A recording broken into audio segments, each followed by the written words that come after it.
raconter ces parcours qu'ils ont fait ensemble. Bon alors, moi bien sûr je vais remercier d'abord tous les gens qui sont venus aujourd'hui. Ça dépasse, je ne vous le cache pas, nos espérances. Mais ça traduit un réel intérêt de pas mal de citoyens pour des initiatives de ce genre qui rapprochent une population qui présente parfois des difficultés avec des professionnels qui abordent ces difficultés de différentes manières. Ce qui nous a intéressé dans cette démarche et qui va être repris, je pense, à plusieurs reprises, c'est la notion de transversalité. Et vous allez remarquer sur les photos qui sont, je trouve, moi, exceptionnelles, que cette notion de transversalité a été traduite de différentes manières. Bien sûr, nous remercions à la fois l'Officina et la compagnie la ZIZ. La Zouz. La Ziza. Ziza, la Zouz. La compagnie La Zouz, je l'ai écrit 1000 fois sur le site internet et voilà. Donc ça s'appelle un acte manqué, mais c'est pas grave. Et donc nous les remercions parce que ce n'était pas gagné d'avance que de tenir comme ça un groupe homogène pendant toute une saison. Et vous remarquerez que ce groupe a pu tenir comme ça pendant toute la saison et ça c'est exceptionnel. Je dis bien que c'est exceptionnel, ça ne fait que 25 ans que je travaille dans cet établissement et il est très très rare qu'une activité comme ça puisse se dérouler, surtout une activité à caractère artistique, puisse se dérouler comme ça sur toute une saison sans grosse interruption ou sans remaniement important du groupe. Donc une fois de plus, merci à la compagnie La Zouz et je te laisse expliquer un petit peu ce qui s'est passé et puis les questions pourront bien entendu venir du public. Donc on avait tous les lundis, on s'est retrouvés avec Aude et Johan, Aude Cartoux et Johan Boyer, qui sont deux danseurs, chorégraphes qui ont partagé avec moi donc, ce projet sur l'année parce que être présent tous les lundis c'est compliqué avec la compagnie. On a créé une petite équipe et Aude et Johan ont vécu longtemps à San Francisco et en Belgique et ils viennent de revenir à Marseille. Donc pour moi c'était l'occasion aussi de les retrouver, de les rencontrer plus précisément. Ils vont travailler avec une femme qui s'appelle Anna Alprin, qui est une femme qui a 90 ans, 94 ans presque, qui est un peu la pionnière de la post-modern dance américaine. Ils travaillent sur des outils d'expression, de la danse, d'improvisation, l'imaginaire du corps, le corps sensible, des choses qui nourrissent beaucoup aujourd'hui le champ de la danse contemporaine en Europe. La danse contact, l'improvisation. Et comme c'est des choses qui moi m'intéressent aussi, on s'est dit que c'était bien de suivre ce qu'on était en train d'expérimenter nous-mêmes, de rechercher et de continuer à le transmettre à d'autres communautés, d'autres gens, et pas uniquement aux danseurs, aux professionnels de la danse. C'est un peu une des démarches de mon travail, de la compagnie, toujours articulée avec la création, de la transversalité dans l'art et la société. Et donc aujourd'hui il y a un mot territoire qui est évidemment qu'on utilise beaucoup, mais je ne peux pas dissocier territoire de territoire humain, donc les gens qui habitent, qui vivent dans le territoire. Donc ici c'est un territoire bien particulier, c'est in situ, donc c'est aussi un site spécifique avec ses usages, ses rythmes, le milieu hospitalier, le milieu artistique, et d'arriver à avoir des invitations comme ça de qualité qui sont l'occasion pour nous aussi de sortir des enjeux culturels qui sont plus liés aujourd'hui à aller vers de la rentabilité, de l'efficacité, de la quantité. Donc là on était un groupe de 10 personnes, 15, 10 à l'année, avec des ateliers de 4-5 personnes à chaque fois. Donc on était plus sur des petits groupes et ça c'est précieux. Donc on a travaillé sur l'imaginaire du corps, le corps en mouvement dans l'espace intérieur à Serena, et puis on a profité de la réalité du jardin avec l'équipe aussi encadrante, personnel soignant, qui a joué le jeu, qui ne s'est pas dissocié du processus, et du coup la transversalité a joué là aussi sur transmettre ce qu'on recherche et ce qu'on actionne ensemble dans des sphères a priori séparés qui peuvent se rencontrer. Donc restons artistes dans le soin, attentifs à l'art dans le geste et toutes ces choses-là, quoi. Vous avez des questions peut-être? Il y a un photographe qui nous a accompagnés, parce qu'il y a des photos, c'est important de parler de lui, il n'est pas là parce qu'il est à Arles aujourd'hui. Sébastien Normand, avec qui je travaille depuis quelques années sur des fois des projets fiction photographique, mais aussi du travail de captation d'objets chorégraphiques. Là, c'était plus lui en tant que photographe, qu'est-ce qu'il a pu observer de l'atelier, du jardin. Donc il est venu sur 3 saisons, donc il y a un peu d'évolution du jardin qui pousse. Et on a choisi, je crois qu'il y a 40 photos, 3 formats, il y a à peu près 150 photos. Donc on a un diaporama qui tourne dans la salle d'entrée de Serena, parce que éditer 150 photos, ça aurait été très cher et pas nécessaire. Voilà. Donc merci à nous tous.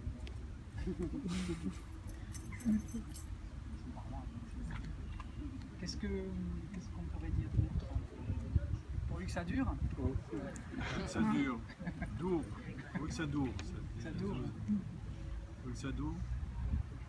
Rappelons quand même que ces notions d'art dans le champ de la psychiatrie ne sont pas tout à fait récentes.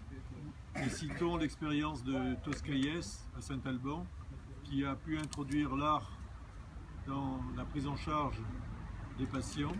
Et c'est un petit peu dans cette filiation-là que nous nous situons aujourd'hui, dans un monde qui est surchargé de big data, c'est ça? Voilà, de big data. Oui, l'attention, de reconstruire le champ d'être attentif à la chute des objets, par exemple.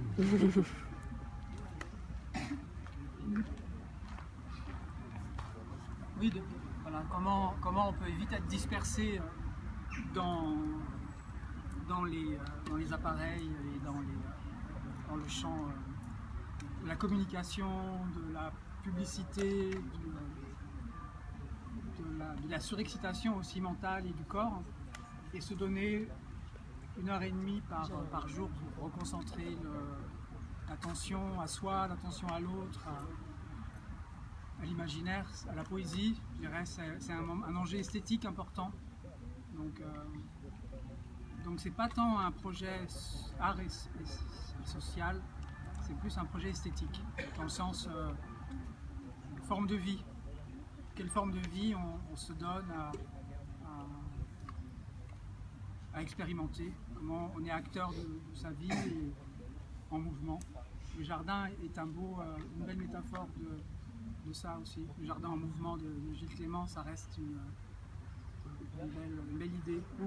Et donc face à quand même à ce que vous disiez au niveau de la rentabilité, vous pouvez parler d'utilité quand même. D'utilité. Ben oui.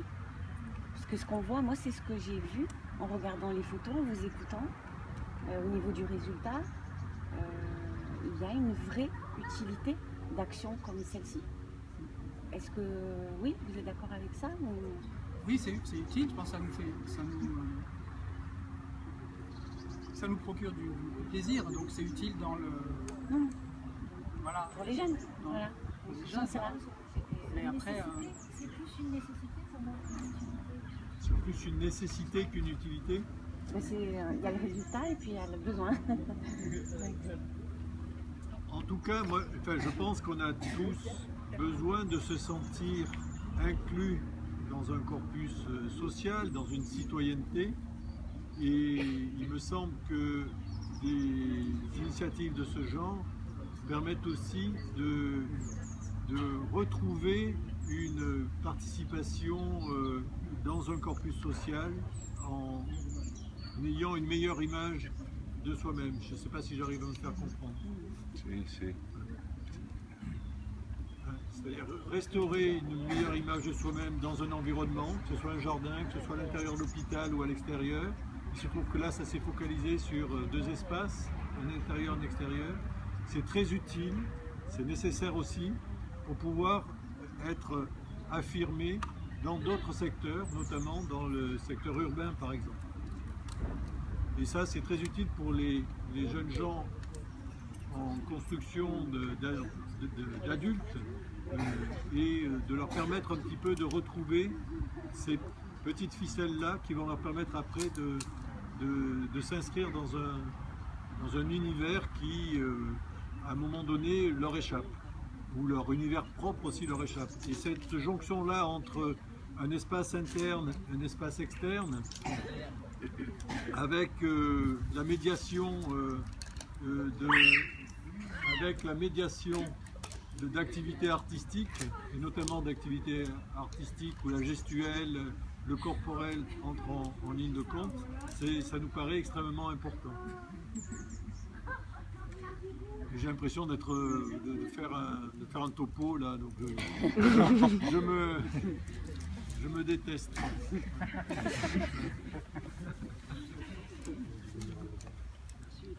Mais c'est aussi retrouver l'adolescence. Donc, moi j'ai l'impression qu'elle n'est pas si loin de ma façon d'envisager la danse. Donc c'est aussi une façon de garder le lien direct avec ce qui pousse, ce qui arrive et les inhibitions qu'on peut avoir tous, les formes de handicap qu'on peut avoir, les limites qu'on a et trouver les moyens d'expression pour repousser un peu les perceptions qu'on a du monde. C'est pour ça que de travailler sur le corps, le mouvement et le regard, déjà, c'est une thématique importante. Enfin, il y a plein de choses à faire avec ça. Pour illustrer la transversalité, je crois qu'il est important de souligner que vous pourrez repérer peut-être sur les différentes images exposées que ont pu participer à cet atelier une psychologue, une professeure, des éducateurs ou des infirmiers et bien entendu des artistes qui sont venus nous aider à exprimer et à développer cet atelier. Et il se trouve sur les photos, parfois, cette différenciation de statut n'apparaît pas.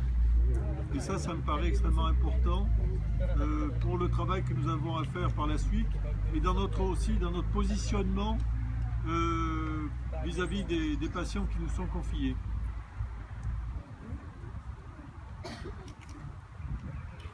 Se déposséder de son rôle un peu aussi.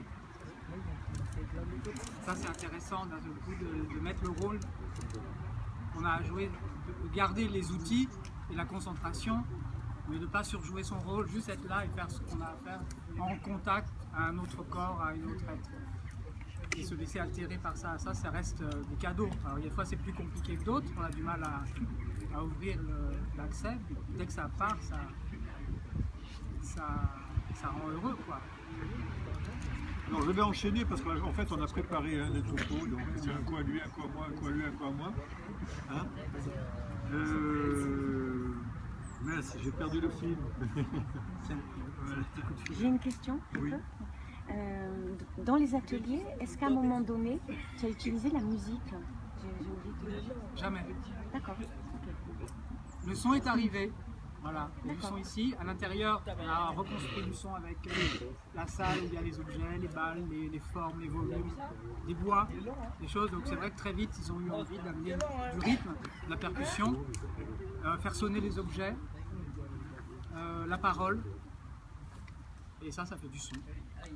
Alors, j'ai retrouvé le fil. Je voulais juste dire qu'au début de cet atelier, nous avons eu des réunions préparatoires et je parle pour moi, mais je pense que c'était un partagé. Je crois que j'étais assez anxieux de comment ça allait se dérouler, notamment par rapport aux expériences passées. C'est un grand soulagement aujourd'hui que de nous voir réunis, de pouvoir regarder, avoir ce regard sur le résultat de cet atelier, et bien entendu pourvu que ça dure, parce que je crois qu'on était tous assez inquiets et anxieux. On ne se connaissait pas, on se regardait un petit peu. Qui c'est lui? Moi je suis le docteur, lui c'est l'artiste. Voilà. Et puis finalement, Voilà, donc aujourd'hui nous sommes là et moi je suis très content que cet atelier ait pu se dérouler comme ça. C'est pas le seul, il y en a un ou deux autres comme ça qui ont pu se dérouler alors qu'on était très très inquiets du démarrage, au démarrage. Et on voit bien que l'initiative, il faut pas se désister de toute initiative qui va vers une approche, j'allais dire originale. Vous voyez, c'est la danse en musique, quand même. Hein, voilà. Mais c'est de la danse en musique qui veut dire beaucoup de choses. Le discours tel qu'il est projeté là sur les images est un discours qui dit beaucoup de choses. Voilà. On a lutté la danse pour se séparer de l'Académie de la musique. Pour gagner notre autonomie, il a fallu à un moment donné décider de séparer la danse de la musique et d'affirmer que la danse pouvait exister sans musique et la musique sans danse aussi. Après, si on trouve les liens entre les deux, c'est intéressant, mais c'est un objet en soi. Et puis la nature, là.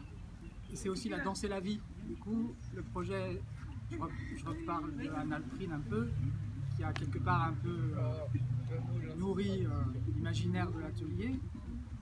Elle a toujours été dans essayer de réunir le corps et l'esprit, mais de ne pas dissocier l'expérience de la vie de l'expérience artistique. Et donc de faire de sa vie une œuvre d'art finalement. Donc d'être capable de réinventer son quotidien, sa gestuelle, sa posture, son rapport à soi, son rapport à l'autre. Et d'avoir ça comme régime de vie, c'est quand même intéressant de dire qu'on n'est pas réduit à sa pathologie, à ses limites, mais qu'on a une part créative à activer dans l'idéal quotidiennement pour réenchanter quelque chose. Sinon, on s'ennuie, on tombe malade, on attrape des rhumes, des choses comme ça. Bon. On est stressé. Voilà. En tout cas, merci à vous. Bon, merci. Merci. Merci à tous. Merci à vous. Merci. Et à la